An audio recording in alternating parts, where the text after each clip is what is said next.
What are subtle red flags at a job interview that say working here would suck? Well, the overtime isn't mandatory, but most folks stick around after hours most days. Spoilers, the overtime is mandatory. Fantastic.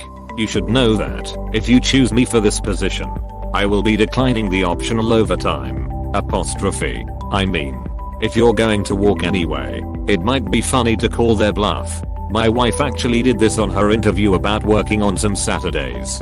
She politely refused on grounds of traveling time, but obliged to chip in from home if a client needed something urgently. She got the job. Was interviewed by a senior programmer and the department head. The department head was continuously making condescending remarks towards the other interviewer. Poor guy just sounded broken. Hope he's somewhere else now. On a second interview, the general manager brought me into the conference room with his 8 managers present. At first I thought it was a meet and greet, but no. They grilled me for an hour and a half. Didn't appreciate that, along with a couple other things, and politely withdrew from being considered. Couple months later, in playing in a ball tournament and come across one of the managers. I mentioned how weird that interview was. He says, "Weird for you? Ha. I found out then and there you were being interviewed for my job." Yep, dodged a bullet there. I was once part of a group onboarding for an IT job. They handed us all the one-page new hire contract and everyone, except me, signed immediately. When I read the paperwork, I discovered we were signing a mystery document. Clauses included I agree to abide by the personal search and seizure security policy attached, without other pages. There was no way to determine what I was agreeing to. I kept requesting more and more pages until the hour drone said, "Okay, I guess me is just determined to hold everyone up. We will handle you separately if you're struggling so much." After I walked out and drove home, I called the hiring manager to apologize for not taking the job. He informed me that hours reported I had walked out after refusing to be drug tested. I was asked to sign a contract that gave the employer full access to my medical records. It was supposedly for drug testing, but worded badly. I signed every other page and got the job. Would been very interesting if they felt like drug testing me and they weren't able to. Maybe I'm just paranoid, but I would expect them to anyways, regardless of what you did or didn't sign. When they ask out of nowhere, "What clients can you bring with you?" I interviewed with MetLife Insurance about 20 years ago. They demanded that I provide them with a contact list of no fewer than 100 friends and family. Noped out of that quickly. Sure, it wasn't an interview with an MLM. Last job I worked. Yay. Everyone here is new. But it's totally because of COVID. The boss doesn't like people going out to get lunch because they're afraid you'll never come back. So being your own lunch, you'll get weird looks if you leave on time. It was a Chinese-owned company with heavy Chinese work culture influence, so you were expected to stay overtime all week. Also, the people here are nice, but it's pretty stressful. Also was told by my trainer, "You want to know the best advice I can give you? Find another job." This was like my second weekend. This actually happened to me. Interviewer, "Do you have any questions for us?" Me, "What is a challenge this department has recently faced?" Interviewer, "Job security." Laughing my butt off. Got to give them props for honesty at that point. At that point he should have just gotten up and opened the door and gestured out. Dude probably about to quit and was like, "Better save this guy before I dip." A true homie. Once an interviewer straight up asked me if I had any trouble working for free on weekends. I told them my free time is more valuable than anything, and that the only way that I would work a weekend is if they are paying me, and if I felt like working a weekend. She got really mad at me and ended the interview right away. Biggest red flag I've ever seen, because they didn't even try to hide it. Since when is it legal to have employees working and not paying them? What a psycho. At my last place of work, the person interviewing me had a printed cartoon on their wall of someone who looked like a bomb had blown up in their face. With the caption, "I spoke with boss name about it. I guess we are still doing it."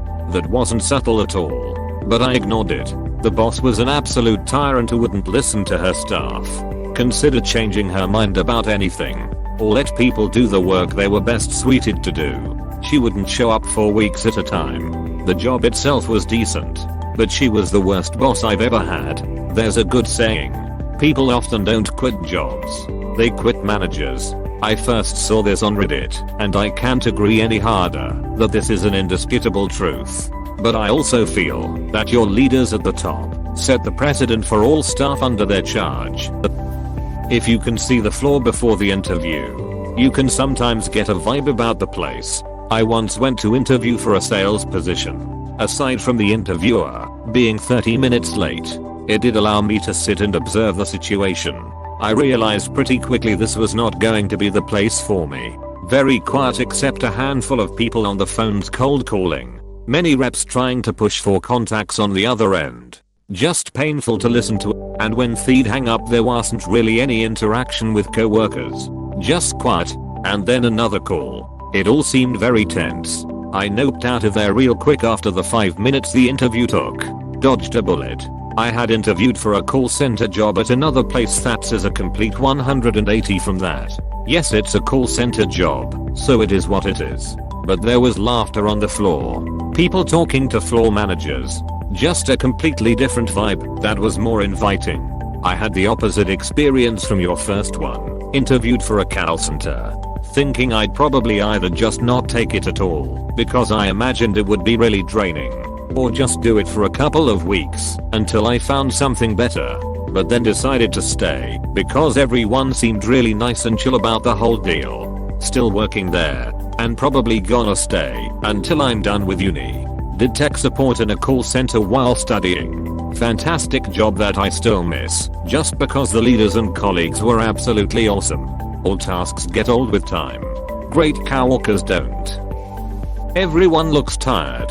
Also, you don't see anyone in your department before working in it other than the boss. Made this mistake a few times with the worst jobs. During my last semester in nursing school, I went ahead and started applying for jobs. One was on a neuro floor, adults, at a local hospital. Interestingly enough, my own neurologist worked at that hospital. Anyway, the posting showed day shift 312s, which is what I wanted. I got a call to interview 2 days after applying. When I got on the floor, everyone looked absolutely exhausted. However, the part that bothered me was that no one said hi or smiled when I introduced myself. They just ignored me while I was waiting on the supervisor.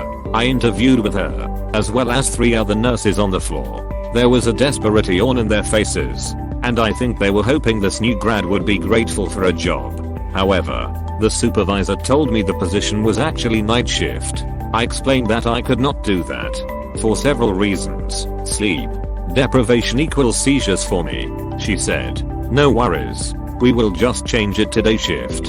You can go ahead and start after graduation, even before I took the NCLEX. Suspicious. I got a call the next day with an offer. I actually did accept though, but I ended up changing my mind. The day before graduation, another job on another neuro floor, different hospital, was offered to me. More money and a sign-on bonus. I didn't know it at the time, but you'll be wearing many hats was a sign that they were going to give me the work of 4 positions and the wage of 1. I didn't last a year there before I left, and now I won't even finish reading job ads that include that line. That's a non-profit motto, if I ever heard one. It's also a tech startup motto. You are required to wear clothing that has the company logo. You must purchase it yourself from the company. Apostrophe. This is illegal in most US states. Unknown about outside the US. We only want the best of the best. Me. How much are you paying? Apostrophe. Minimum wage.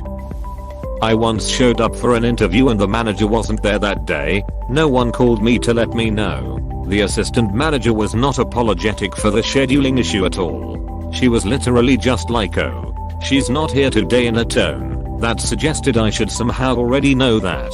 She said they would call me to reschedule sometime the next week. I told her I was currently unavailable MW, but could come in anytime THF. She said if I couldn't make time for the interview, I probably wouldn't be a good fit. I said okay, and went on to my other interviews, and ending up working elsewhere.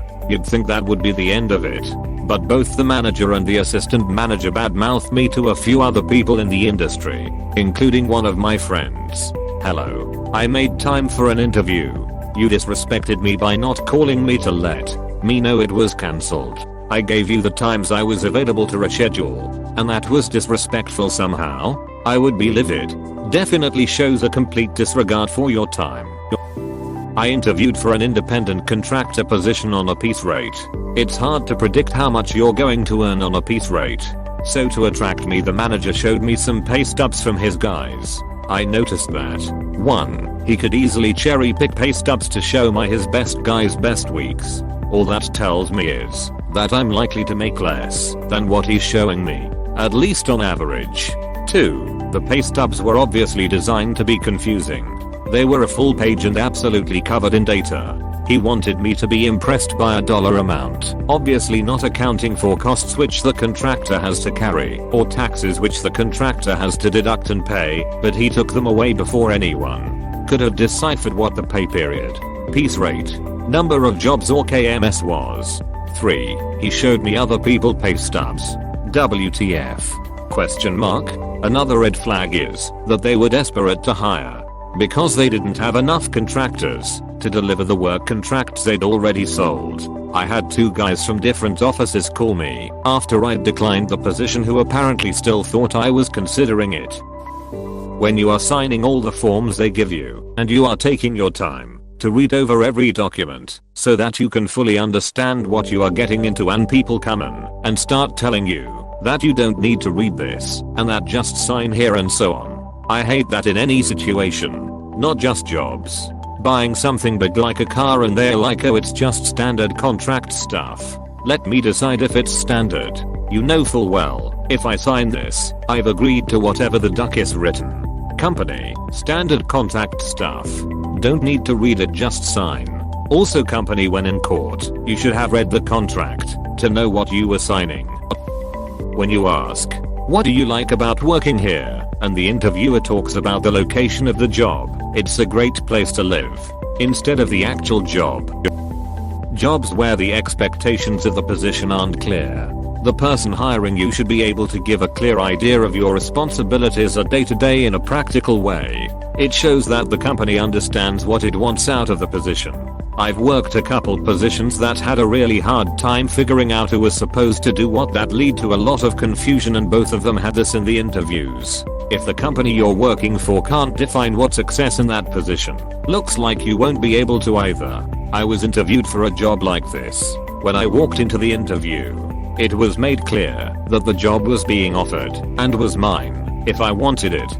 On my credentials alone, it was a library supervisor job at a rare items and fine arts library. An hour into the interview, despite asking several times, they couldn't tell me what I would be doing. Slowly, it came out that there were frequent fights in the library I would need to break up. Student mental breakdowns I would somehow have to handle as a mental health professional. The kicker was that the library held a lot of fine art, and I would need to stop people from, literally, stealing the Warhols. They wanted a librarian who I guess was somehow Batman. I got an email that the position was dissolved 6 months later. Haha. Sounds like you narrowly avoiding being the protagonist of a sequel to Night at the Museum. Apostrophe. I was once told sometimes the hourly workers go on strike and they lock us in to keep the production line running. But management brings us steaks and we have an informal agreement with the unions, so you can cross the picket lines once a week to visit your wife. The question was subtle red flags. Jumping on the not so subtle train here. About a month ago I interviewed for a position to run the office of a lawn/landscape company in my town. When I arrived, in-person interview, I waited at the receptionist's desk. A man wheeled out of the office in his desk chair and said to the receptionist, "Got a resume or anything for this one?" Meaning me. He literally looked at my resume for the first time sitting in front of me. He then started asking questions. Never introduced himself.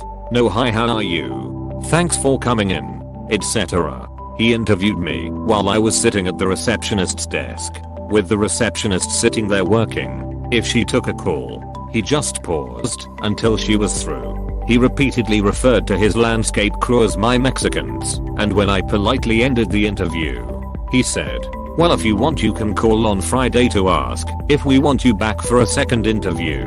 Bro, no. If they tell you not to discuss pay, I never ever followed this rule. It's important to find a way to broach the subject with your coworkers. If they are of the mind frame that it's impolite to ask someone their pay, then tell them yours and pay very close attention. Do they smile a bit? Do they look disappointed? Try to gauge from that. Because we don't discuss pay has always been a way to hold down wages and nothing else. It's illegal, but unfortunately it occurs anyway. I had worked at my job for 4 years when I accidentally found out that 2 new male hires that were my CEO's buddies were making $150K more than me. The new accounting person had forgotten to remove the notes section of the annual budgets we handed out at a business meeting. I confronted my CEO and CFO about it, and they made every excuse in the book to try and justify/deny the extreme pay disparity. Even though at the time 90% of our sales revenue had been booked by me, they reprimanded me in writing for asking questions about employment contract terms and refused to answer. Come to find out, the new hires were actually greater idiots than I could have ever imagined, and were tracking internal emails in our sales tracking system. Nobody knew but me. Spent 4 months after my initial confrontation learning everything I could about employment law and screenshotting emails of them plotting to demote me, not give me my full commission, give the guys my clients, tell the salesman not to talk to me about their contracts, etc. When they finally had the meeting with me about restructuring the team, I walked right out and called an attorney. That restructure was the final nail in the coffin, allowing to prove direct retaliation. They didn't think a single thing was wrong till they got the notice of representation and request for my personnel file. Then shit hit the fan. Employees are either new hires or have been there for 15+ years with no in between. There is no room for improvement. It's better to leave for advancement. There are 1 or 2 exceptions to this. I've been at companies where you have the 20+ year veterans who love what they do and refuse to move up. So you have a young crowd before they move up and an old grizzled veteran crowd. I agree. I used to work at Xerox in one of their design and manufacturing centers, and nearly everyone I worked with had been there for 10+ years, and many were there for 20+ years. The pay was good, not great. Really good pension. The hours were great. Early start, early out. Especially nice in the summer with our long daylight hours. Hardly any overtime. Easy going. Flat org chart full of smart people. Mostly engineers and designers. A jovial atmosphere. Basically, as I heard from many of my colleagues, it was a comfortable place to work. So no one had any desire to leave. It's too bad senior management shit the bed. Got caught in an accounting scandal. Had the stock price drop to below $4 and caused the layoffs of 40% of the worldwide employees. I have yet to find another company since that had that same combination of good pay and benefits, a great work environment where everyone is a valued member of the team, and where I can see myself working for 20+ years. Thank you for watching. We hope you enjoyed this video. Please subscribe for more videos.